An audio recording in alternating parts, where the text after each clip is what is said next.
Bore da, dyma stori y Tri Mochyn Bach. Un tro, roedd tri mochyn bach yn fyw. Roedd pob mochyn bach eisiau adeiladu tŷ iddo'i hun. Penderfynodd y mochyn bach cyntaf i adeiladu tŷ allan o wellt. Penderfynodd yr ail fochyn adeiladu tŷ allan o frigau. Penderfynodd y trydydd mochyn i adeiladu tŷ allan o friciau. Ond un diwrnod, daeth blaidd mawr cas heibio. Gwelodd y blaidd y mochyn bach yn ei dŷ allan o wellt. Mochyn bach, gai dod mewn, dywedodd y blaidd. Na cheich chi ddim, atebodd y mochyn bach. Felly, mi chwetha dy di yn racs, chwynnodd y blaidd mawr cas.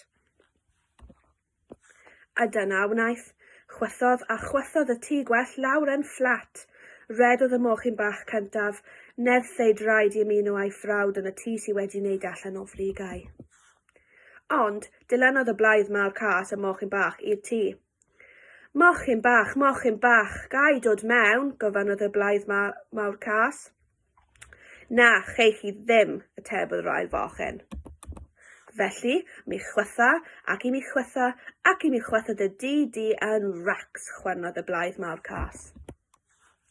A dyna wnaeth, chwethodd y tŷ allan o frigau i lawr yn fflat. Redodd y ddau mochyn bach nerth ei draed i ymuno a'i brawd yn y tŷ sydd wedi wneud allan o frigau. Ond, dilynodd y blaidd mawr cas i'r tŷ. Mochyn bach, gai dod mewn, gofynnodd y blaidd. Na cheich chi ddim, atebodd y trydydd mochyn bach. Felly, mi chwetha dy di yn racs, chwynnodd y blaidd mawr cas. Chwethodd, ond roedd y ddu allan o friciau yn rhy gryf. Llwyddodd o ddim i chwethu'r tŷ allan o friciau i lawr. Roedd y blaidd mawr cas yn flin iawn. Dringodd i ben y tŷ mwyn cropio'n lawr y simneu. Roedd sypreis mawr yn aros i'r blaidd mawr cas. Roedd y trydydd mochyn bach wedi bod yn coginio crochan mawr o gawl a splash. Cwmpodd y blaidd mawr cas yn syth mewn i'r crochan. Cafodd y blaidd mawr cas fraw, neidiodd allan o'r crochan a redodd yn syth allan o'r tŷ. Nid daeth y blaidd mawr cas byth yn ôl.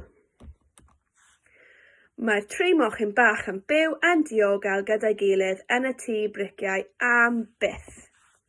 Y diwedd. Hwyl fawr.